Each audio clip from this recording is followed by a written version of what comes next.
Me llamo Noa, uso pronombres masculinos y soy estudiante de podología. Yo, por ejemplo, desconocía bastante de lo que era aquella realidad, más allá de existen las personas gays o homosexuales. Y sí que, por ejemplo, cuando fui teniendo más adolescente, hacia los 14, 15, 16 años, sobre todo a partir de los 15, sí que fui conociendo más, incluso por, al igual el mayor uso de redes sociales, lo que eran, por ejemplo, las personas bisexuales, las personas trans, y sí que ese fue como más mi contacto con la realidad más completa, por así decirlo, del colectivo. Y sí que al igual hacer como autodescubrimiento de preguntarme de, buah, existen este abanico completo de realidades y hay muchísima libertad de lo que puede ser uno y de cómo puede vivir su vida. Claro, o sea, fui conociendo un poco me imagino como empiezan un poco las personas trans, como, por referentes, y luego sí que ya empecé como un ejercicio de, vale, es quien soy y puedo vivir mi vida como quiero vivirla y vivir una vida más plena, o puedo vivir como se espera que viva y al igual sentir que no estoy viviendo mi vida al 100%. Al igual tener valor personal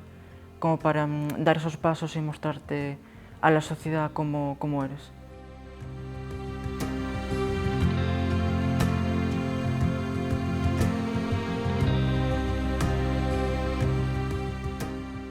Pues puede que un poco al igual el desconocimiento de cómo proceder en algunos ámbitos, que sí que en ese sentido, pues, por ejemplo, el trabajo con la ayuda de asociaciones sí que vino muy bien. Y al igual moverse entre personas que al igual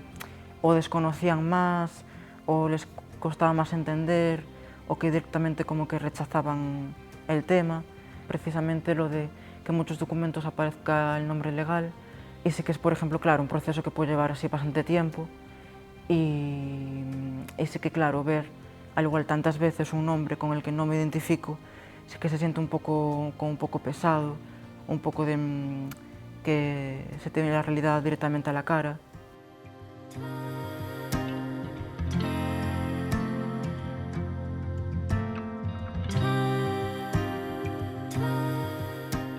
Sí que el activismo dentro del colectivo está a veces muy centrado en la L y en la G,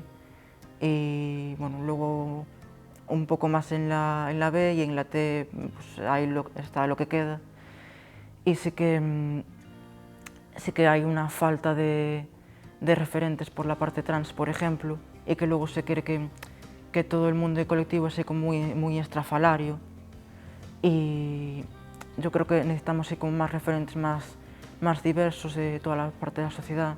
como para que la gente vea que estamos en todas partes, al fin y al cabo.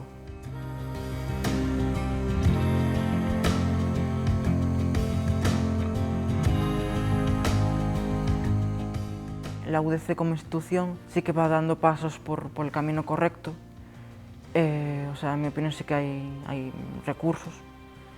pero sí que debería existir un poco más en el sentido de ayudar a incluir el nombre sentido, más allá de tienes que tenerlo cambiado en el registro civil, pero aparte, por ejemplo, de facilidades de contactos, de hablar con alguna persona para que te eche una mano y tal, sí que en mi opinión yo creo que sí que se van dando pasos importantes por donde se debe ir dando. Más accesibilidad a los recursos ya existentes, porque yo, por ejemplo, no los conocía antes, y sí que al igual deben de estar un poco más publicitados, y sí que al igual dentro de esos recursos, pues por ejemplo, un poco de guía en el aspecto trans, pues dar como guía a los procesos que quieras llevar, como de transición, de cambio de nombre, tener así al igual como servicios que te ayuden, que te guíen al igual por el camino más de legislación, porque eso sí que a veces es un poco confuso.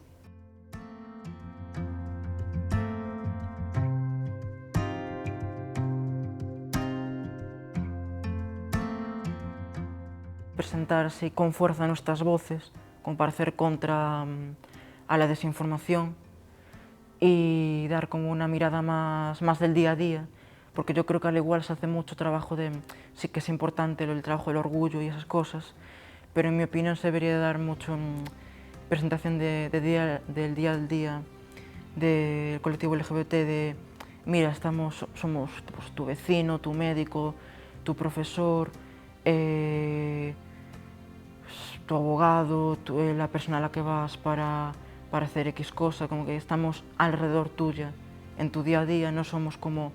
algo que ves en la televisión de mira esta persona tan rara, no sé qué. Somos, lo he dicho, al fin y al cabo somos gente normal, como todos. Que hablen con gente del colectivo y que se informen incluso si tienen redes sociales por ahí, de asociaciones que den una imagen del colectivo, que yo creo que al igual les va en ese sentido a sorprender cuánta gente a su alrededor pues eso, les atienden lo que sea en una cafetería, en el centro de salud, en las instituciones públicas, que son del colectivo y realmente no es visible a un nivel tan grande. O la diferencia incluso de la imagen, al igual que se da en desinformación, de una imagen tan mala o tan malvada a veces de la gente LGBT, a cómo es en la realidad de eso, personas normales y solamente un aspecto sobre su identidad completa.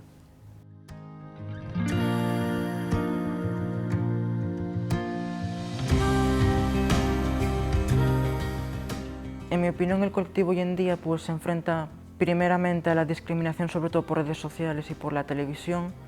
porque yo creo que muchas veces da una imagen bastante irreal de lo que es la realidad del colectivo, y también gente que al igual, aunque pueda ser una voz minoritaria, tienen mucho ruido en lo que es un poco el discurso general de cómo se presenta la gente LGBT a la sociedad abierta, y que sí que al igual hacen que luego como que no se preste atención o que se escuche menos a las voces dentro del colectivo, que intentan dar como una imagen más directa, y que eso nos puede dar como una sensación de como que van las cosas a peor.